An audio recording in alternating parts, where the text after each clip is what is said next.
Merry Christmas, Happy New Year, all that jazz. Um, Good to see y'all. It's been a while. Crazy year last year, but that's last year. Old news. Um, I'm coming live from a different. Well, I say live, but I'm recording this in a different location. I don't have my backdrop today.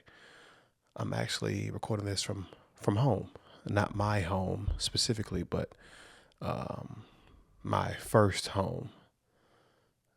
And this is by way of Memphis, more specifically, Millington. And I am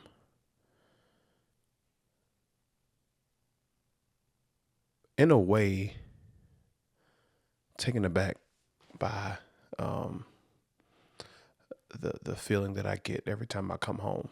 I grew up in Memphis.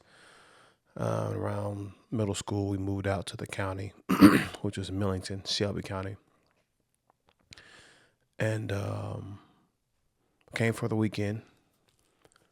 Didn't get to come down for the holidays and all of that, but we made time this weekend to stop by and check out my people, see how everybody's doing. Um, and I realized that I don't come home as much as I should. And that's something that I've always been meaning to do more of. I'm gonna adjust my mic real quick.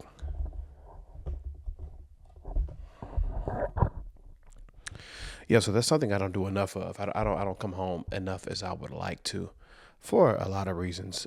Mainly, the reason I'd say I don't do it as much as I'd like to is, I would just say, a mix of poor planning, poor preparation, on top of just being busy and being late to getting ahead of things. But one thing I've realized, I'm gonna adjust my audio 1 second. One thing I've realized about, there it is, there we go. One thing I realized about coming home is that when I come home, I always get this fresh wind, I guess you would say, of just nostalgia. One, I guess refreshment. Two, love, and I get a great sense of, I guess, safety and readiness.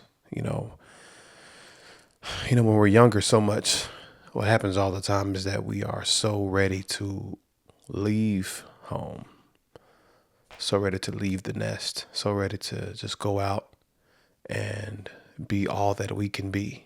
I think that's what our old principals would tell us in school. Go out and be all that you can be, do all that you can do, and all that jazz.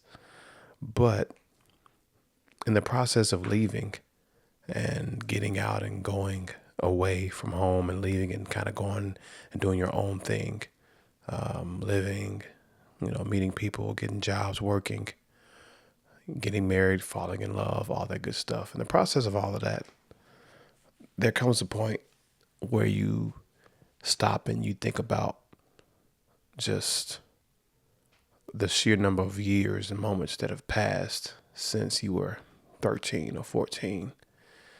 And today I am 32. I'll be 33 this year.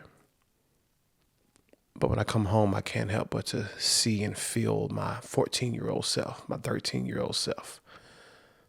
And in a weird way, even though it's me, it's like I can feel my young energy, or at least I remember kind of what it used to be. And you come home and my parents, they've recently renovated parts of the house, but there's still parts of the house that have been the same since we got the house, since we moved here. Some of the doors are still painted the same. Some of the handrails are the same. Our bathroom is still the same. My room, besides the bed, it looks very much the same. I still have the same dresser, and it's broken. It's been broken for so many years. I think I broke half of the shelves trying to pull it out, but so many things stayed the same. Some of the things that I remember about home, it just, it's almost frozen in time, and you remember it exactly how it was when you were in middle school and high school and going to band practice and track practice and Christmases and Thanksgivings and, you know, church Sundays and Bible studies, everything that has happened by way of this house. And, you know, you find yourself in a position where it's like, man, like where in the world did the time go? And what happened to that boy, you know, who's now a man with a family, you know, and you come home and and in a way it's, I feel grateful. I feel rested. I feel whole, while at the same time, you're kind of in this twilight zone of realizing like, man, I'm already 32. And you know, these years felt so far away at one point in time. And now you start thinking about, you know, the person that I thought I'd be, the things that I thought I'd have, where I thought I would be, and all that kind of stuff. You can't help but to contrast that against what you thought you would be and who you are now. And you kind of find yourself in this frenzy of like, oh man, like, did I mess up? Did I do everything right? And of course I didn't, but I felt compelled to say something tonight because I underestimated the amount of energy and just the amount of recenteredness I always feel when I come home. You know, it's like when you come home sometimes, for me, when I come home, I always tend to have this, not a moment, but while I'm here, everything that I was worrying about when I wasn't here, it doesn't bother me that much. Whatever issues or struggles or any kind of like frustrations that have built and built and built up, whatever pressure I felt that I was under, when I come home, it's as if those thoughts and those emotions and those feelings are kind of massaged away. And, you know, when I leave, when I left, I was so keen on getting to a destination or a specific place mentally or emotionally. But now I find myself searching for time to come home, searching for more time to come home. And it's so ironic how we can be so quick to leave, and then we're looking for more moments to come back, when for so many years home was always here. And I think one of the main things I feel, I guess I'm describing safety. It's a blessing that I came up in a house where I felt safe. I felt protected. I felt secure. And you don't really see that, or you don't really understand that or appreciate that really until you get older. You look back.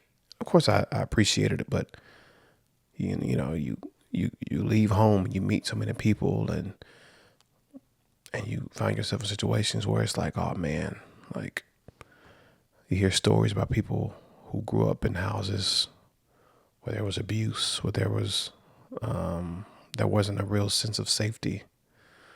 It was very, I guess, just clunky. It wasn't a streamlined, enjoyable experience for their childhood. And here I am. I look back on those days and I'm so grateful because I realized just how important stability is. And I had that. And it's not to say that I didn't have moments where things happened to me or it wasn't completely perfect, but it was close. It was pretty close. And, you know, now that I'm older and I have kids now, I always want to make sure that my kids feel that my wife feels safe, that my children feel safe, that they don't feel uncertain about anything, you know. And I think I know me and my wife, we do a pretty good job, but at the same time, you can't help but to constantly think about what it takes to even maintain a household like that. And when you're younger, I know for me, my parents made it look so easy. So I thought, you know, I didn't really see them fight a lot.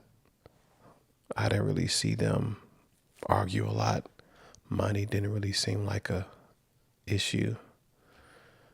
But I know that they argued. I know that they had disagreements. And I know that we weren't rich, you know, so both of my parents worked very hard. My father worked. Sometimes he worked double shifts. He would get up and he would get up early at 4 or 5 o'clock in the morning. I remember seeing him leave this house. I can see him now. He would get up early. I'm talking about like dark early, like so early where it feels weird. The world feels weird at 3, 4 in the morning. And for whatever reason, if I'm up getting a snack or I'm just kind of happen to hear him ironing his clothes or something from the other room, he'd get dressed, he'd put on his boots, and he'd go to work. And sometimes he'd get off at 3 o'clock p.m. And sometimes he wouldn't know until he got there that he'd have to stay till 8 o'clock. And, you know, there'd be times where he'd leave the house at 5 and I wouldn't see him till 7:30. And he did that for years, you know. It wasn't always that late, but typically 5 to 3, something like that. And it wasn't an easy job. I think he worked. I think it was a warehouse, some sort of warehouse that was not easy. But he did it. He did it, and he's retired now. He's resting. And I never really saw him complain. I never really saw him do any of that openly. But I knew it was hard, especially when I got older. And knowing him and knowing that I'm so much like him, I can only imagine how hard it really was. But he did it, just like my mother. She worked. She's a neonatal practitioner. So she worked with children, with babies, when they're delivered. If they're sick or something's wrong, she's the person that has to get the baby back breathing. If the baby isn't crying, if it comes out blue, if the baby comes out, you know, if something's wrong with the baby, if it's an irregular heartbeat, if whatever, she's the person who has to save that baby's life. And she did that for years. She worked in the hospital, and there would be times when she would work late. And, you know, I've realized that now I have cousins who are nurses. And they look up to her because of what she did, you know. And I do think that she inspired them a lot. And I realized that, you know, I'm not a nurse, but I can only imagine that being a nurse, there are times where you really do have to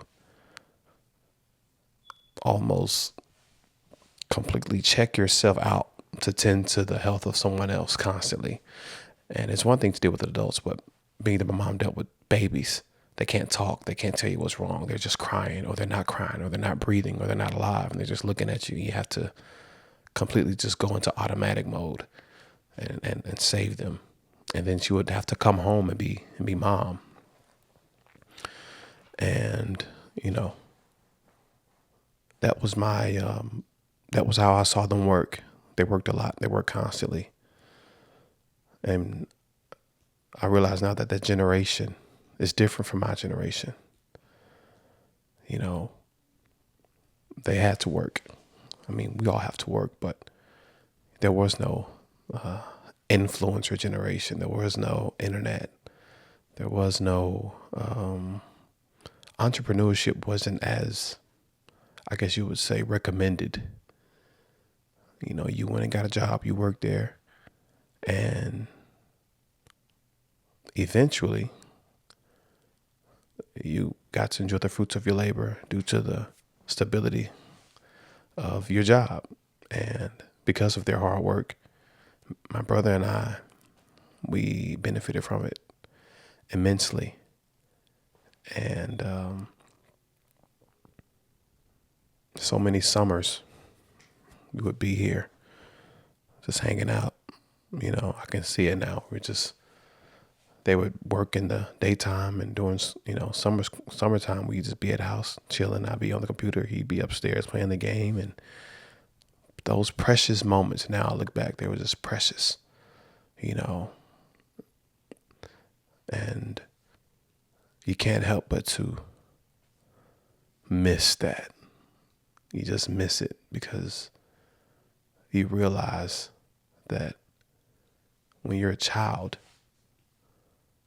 the world is as big as you it's as big as you can interpret it. And there's so much that you can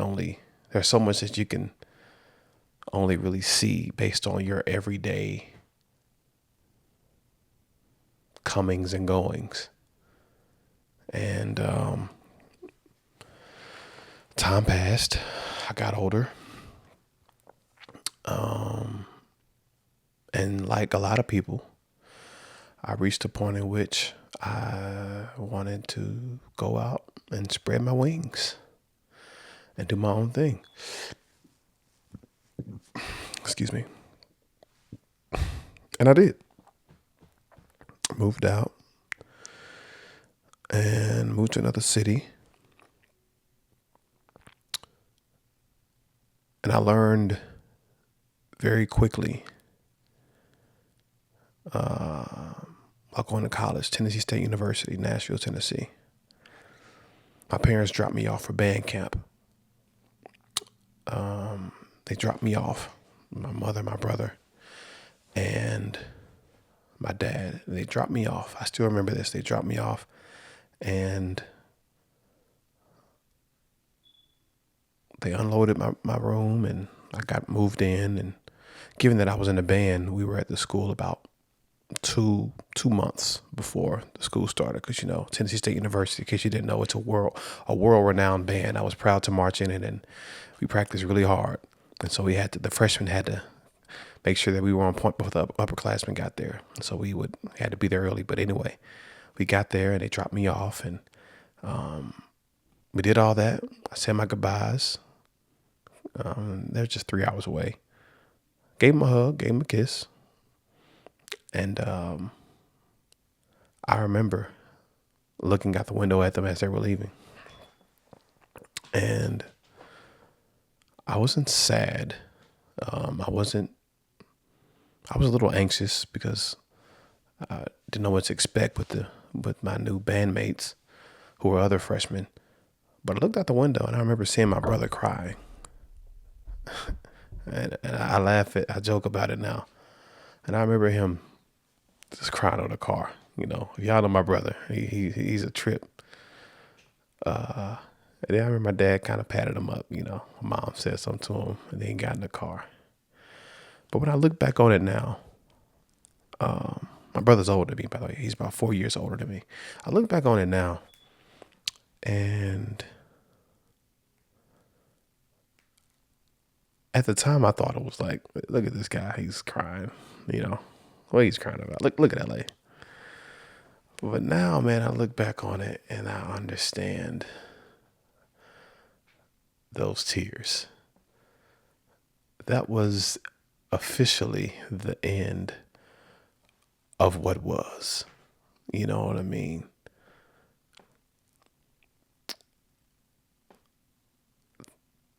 Those days were officially over. The baby boy had officially went to college. He was officially on his own. And they dropped me off. And the Nick that they dropped off would just by nature of being on a college campus for a semester would be different. How I saw home would be different. How I saw my family would be different. Not in a bad way. It's just different. You know, I've seen different things now, you know, and, you know, I remember that day my brother cried and I was just like, look at this man crying. But now I realize, you know, it's some things in life are so sudden. And I told my friend this, it's funny how you can expect something. You can see something coming, but it still shocks you. And I think that was the real emotion that I felt when they dropped me off. It was kind of shocking, where it was just like, oh, I'm by myself. I am no longer at home. And so I got to watch out for myself. Like, I could really hurt myself if I'm not careful. You know, so now all of those things that I've been taught, all those things that my parents instilled in me, all those things that they told me to stay away from, it's not just things my parents say because I'm a teenager and they just want to say these things. And I think it's just one of those, okay, mom, okay, dad. Like, no, they were actually saying that for a reason. And I actually have to abide by those things now.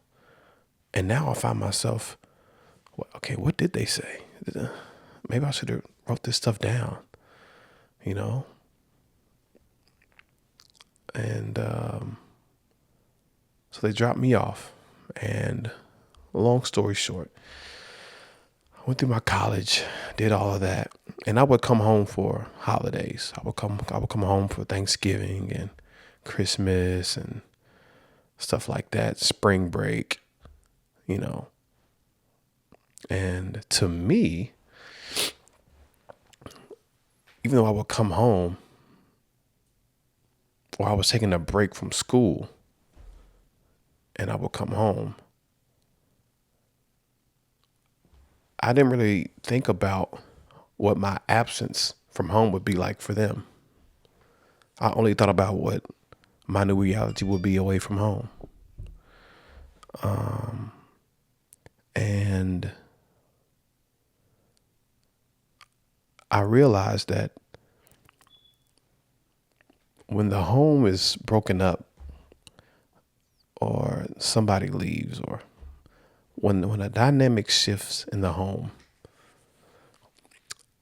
that is something that no one is really prepared for because you don't really understand the implications of the fallout of that. You know, I always think about, you know, what if I would have stayed home in Memphis? Would these certain things have turned out a certain way? Or what if I went farther away? You know? Yeah, but when the home is broken up, you have to find new realities. It's a brand new reality. And now it's like, okay, I'm starting all the way over. And so now I left home as a high school graduate. Now I'm coming home as a college student who has had, you know, who's been away from home weeks and months at a time. And that's brand new for my parents. They can't just come upstairs and say, hey, Nick, can you help me with this? Or my daddy had a thing about just yelling upstairs, Nicholas, you know, and I would always answer maybe on the third or fourth try, but at that point, he couldn't do it because I wasn't there. So what happens when you call for your son and your son doesn't answer because your son isn't there? You know, and now you have to cut the grass by yourself. Now you have to be stronger because somebody that you leaned on is temporarily not there. And so, while at college, I didn't really think about a lot of that. I was just too busy trying to, graduate and get my thing and figure out who I was. That's a whole nother conversation. We'll talk about my college experience in another episode. But yeah, when you're so young, you're around so many students, you're just trying to make sure you don't get lost in the shuffle. Because all of these kids have left home, not just me, and we were kids. Let's not get it twisted. When I went to college, I was 17. And so I know most college kids are 18, but I was always the youngest person in my class. So when I graduated high school and I started college, I was 17. And there were a lot of 17-year-olds in college, a lot of 18-year-olds who left their homes, and some farther from me. Some were from Detroit. Some came from Saudi Arabia. Some came from Africa. Some came from Florida. And all these people came and they were by themselves, and you did on all these runaways. You could almost say it as, of course, we're there trying to better our lives, to either return home or build a home somewhere else. But yeah, I left home. I would still come back during summers, but instead of being home 52 weeks out the year, I may be home, in total 12 weeks out the year during my college years. So I came home, I graduated, came home, got a job, came back home, came back to Memphis, got a job. And then I realized something else. When I came home after I graduated, a shift happened that I wasn't really expecting. Now, Nashville felt like home. I didn't expect that. When I went to TSU, I wasn't expecting to just stay in Nashville necessarily. I don't know where I would go, but I didn't really think I'd grow keen to Nashville. Well, I graduated, came home, and I got homesick. And one thing about coming back home after you graduate, that's another episode. I mean, so many different emotions. But in a nutshell, the world seems to be so clear.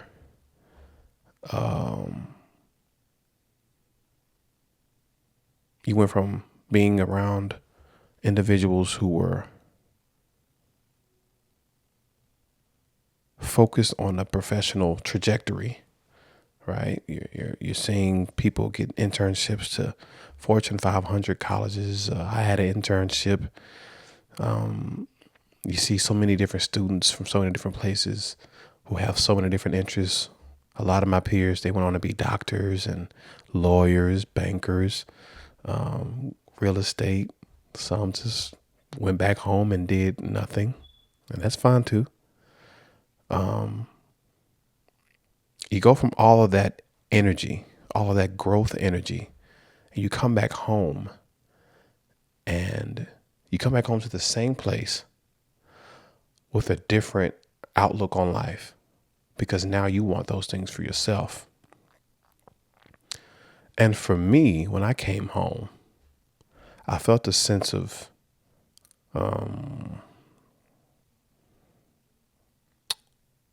I felt like I didn't belong at home right then. I felt like I needed to go back to what I felt was my new home, which is Nashville. I felt out of place.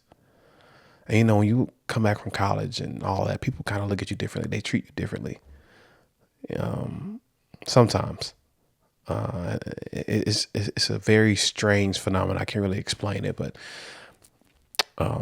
they look at you like you're either somebody, or they look at you like you think you're something, or they look at you and they don't know what to expect. And I got a mix of that from a lot of people, different people in my family and friends. And I wasn't satisfied with where I was in my life. But I got a job working in Memphis. I worked at a news station for a while. Met a lot of good people. But when I got back home from graduating, I was already thinking about getting back to Nashville. Like, that was in my side. I got to get back to Nashville. Because at the time, that's where I wanted to be. And I immediately started building out what that would look like. And so my friends and I, we decided on a date to get an apartment, because I still had some friends that were still in at TSU. I came back to Memphis. I was here for about maybe 9 to 10 months.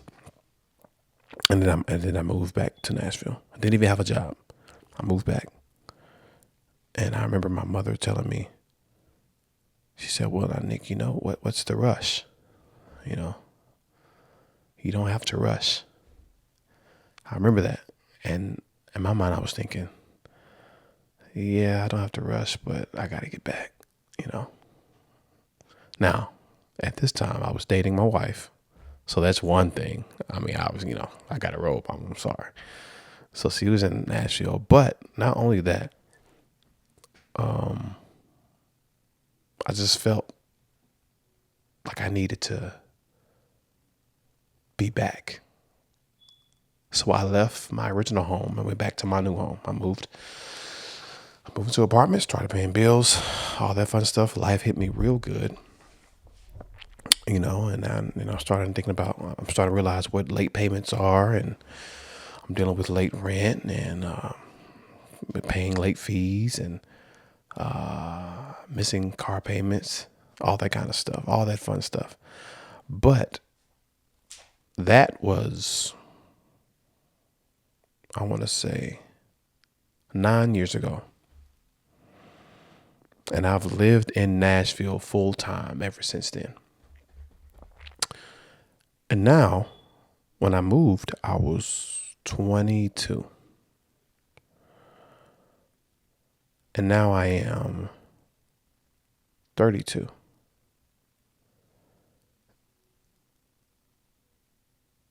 And in a strange turn of events, ironically, I'm always looking for opportunities to come back here to my original home. I'm always trying to find more time to come home. I say every year, I'm going to come home more, I'm going to come home more. Because, when you're out there and you're on your own and you're trying to find yourself and do all this stuff in a different city, and you're so caught up in your life, you forget that simultaneously, everyone that you love is going through the same time as you are. Those years are passing too. And so when you don't call, or when you don't text, when you don't reach out, these are years. This is so much time that's passing that you don't even consider. And when I look back on how much time I've actually been away, of course I come back a whole lot of times, but you realize, like, man, I could have come back home so much. So, there's so many opportunities that I think I was like, man, what was I doing that year? I only came back home to Memphis, 3 times. I couldn't have come home once a month. I could have, but you take those things for granted. I know I did. I said that long story for what? What am I getting at? What am I saying? I don't know what I'm saying, but I think what I'm saying is this. I'm at the age now where I realize that it is within my best interest to always be sure that I find my way home. And I know that everyone's home isn't the same. Some people, some people's homes are non-existent. Some people's homes are just fine. They just don't go home enough. Some people's homes are slightly broken. Some homes are different now because people have gone on and passed on, and some people just don't have a home and never really did, you know. But to those of you who have some semblance of home, some recollection, some sort of recollection, or some sort of some place that you can say, oh man, that place, I have a lot of great memories there. I'd say this year, try to make an effort to go back. You don't have to stay. But I know for me, being here and coming back home, the older I get, it always does me good. You know, and a home is not necessarily a house per se. For some people, a home is, or it may not be necessarily your house. It could be granny's house or your aunt's house or your cousin's house, or not even a home. It could be that local pizza spot that y'all used to go to back in the day, or it could be an arcade, or it could be a park, or some place where you remember, like, okay, these were the grind years. Like, these are the years where I was coming up and had so many questions about the world, or this was a place where I was just so carefree. I didn't have so many different things on my mind that I do now. I think that there's a type of healing that you can get from going home. I know I do. You know, when I came home this past weekend, just floods of memories come back. Floods of memories and floods of problems that I had as a child, as a teenager, just internal stuff, insecurities and questions about life and money and girls and all that kind of stuff. And I would look and I would see the field, and I remember my dog would run out there and he died. He got hit by a car. And I remember having a basketball goal I would shoot out here, and we had the gravel. It's asphalt now. And I remember I see an old truck that's just kind of sitting there. But I remember there was a truck that I drove to my prom with a girl that I haven't talked to in years. You know what I mean? And it's like all these things come back because it matters. It made me who I was, you know, and I don't want to, I'm sure it is because I'm getting older, you know, I'm getting older. And the truth of the matter is these things won't always be here. My family that I love, just like me, won't always be here. And, you know, this year, my father, he overcame a lot of health challenges. He overcame them. But, you know, there are those moments where you see your loved ones sick or they're hurting. You can't help but think like, you know, I hope this goes well because I didn't see this coming. I pray that this isn't it. You know, and I have friends, you know, who have lost siblings, parents, grandparents, children. And I think that living in a world that pushes, you know, algorithmic isolation, doom scrolling environments, we have to really go out of our way and find those home points. We have to really try and find out, okay, where is my safe place? And, you know, as I'm sitting at home now, I've sat in this room for so many years. This used to be the computer room. I used to make beats. You know, that memory just hit me. I forgot I used to make beats. I thought I was going to be a producer. I used to make so many beats. And I used to just sit in here and write songs and make beats. And play pinball on a computer. And I remember dial-up was a thing. Dial-up internet for, these kids, they don't know. If you know, we had the dial-up internet, and you would have to make sure that nobody answered the phone while you were on the internet, or it would shut everything off, dealing with that. And just, you know, I can't really describe the nostalgia, but I think that for me, the biggest thing that I get from coming home is I get the reminder that I come from a place of love. I come from a place of tranquility, a place that put God first. And,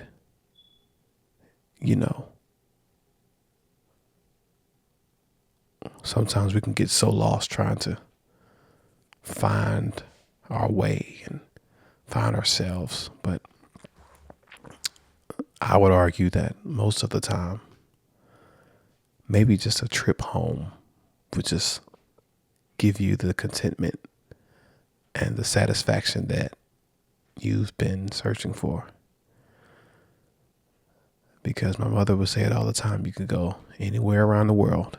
You can go to the Maldives. You can go to Dubai. You can go to Tokyo. You can stay in the greatest resorts. You can ride in the greatest cars, go to the best hotels, do all of that kind of stuff, see all kind of stuff. You can go all around the world, but there's no place like home. And that is the truth. So I pray that anyone who may be listening to this, who may be feeling lost or just in a shuffle mentally, if there is a place that you can call home that is not necessarily where you live right now, or maybe it is, but if there's a place that you can go to that reminds you of a joyous past, a time in the past where things just were simpler, a time when you had no worries, I pray that is something that you have. If that place exists, I don't know, just an idea, go pay it a visit. And if you can't get there physically, maybe there's somebody you can call. Call that auntie who used to watch you. Call that cousin you used to play the game with. And it goes for me too. I have a list of people I need to call. Go call that friend y'all used to go shoot basketball with and go to the mall and, get to feeling those things again. Because I tell you, homes don't always last as intact as you remembered, but some last a long time. And if you have a place that is still intact, I think that now will be a good time to go back and just sit and just take a look and just be present and just feel the feels and don't even think about anything else, because I really do think that there's healing in that.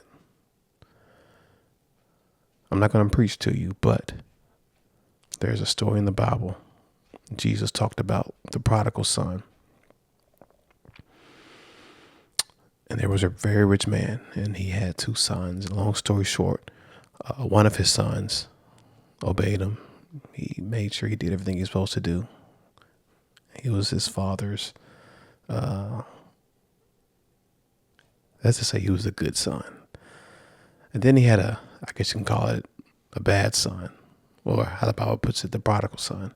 And he wanted his inheritance immediately. Of course, the way inheritances work is you would wait until the father would pass, or there was a moment in which the inheritance would, swap hands and all that would happen. But the son, he wanted his early. And so the father gave it to him against his will. He told him, "Hey, son, are you sure?" Da. He took it anyway. And so the son went out and he partied. He spent all his money. He got his inheritance and he went out and he just basically had the time of his life, literally, until he had nothing.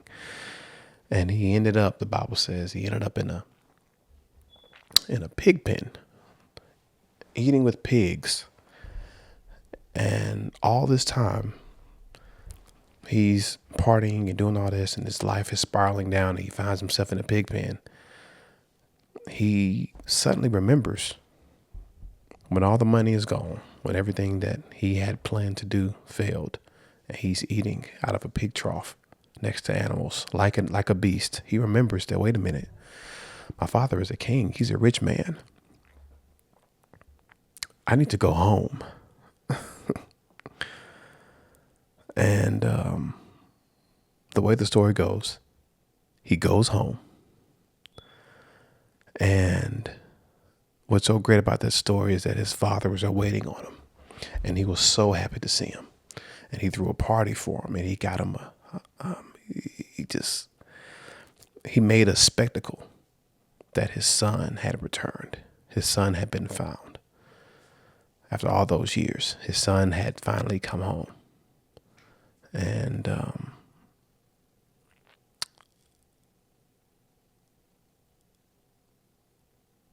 lot of times I've noticed that people, us as believers, we can read the Bible and we can see the bad person or the enemy in the scripture. And we don't always automatically attribute ourselves to that person. But you have to consider that these people in the Bible who did these things and were made out to be examples of what not to do were people just like you and me. And so I think that a lot of us have been prodigal sons or prodigal daughters to our homes. We've been driven out and driven away by our own desires. Not all the time, but we find ourselves in situations where we just feel like, oh my gosh, what's happening? Like, what am I doing? Like, how did I end up in this situation? What's going on? And a simple trip home saved the prodigal son's life. I think that trip saved his life. And I think that as often as we can, we should try our best to find our way back home. Because who knows? Those trips could save our own lives. And I really do hope that, I really do pray for people who don't have that. I really do hope and pray that people who don't have that or who hadn't had that, I hope you would find something or someone or somewhere that will give you that place of safety, that place of refuge, because everyone's life isn't the same. And so, with that being said, I would just say, find your way back home. Find your way back home.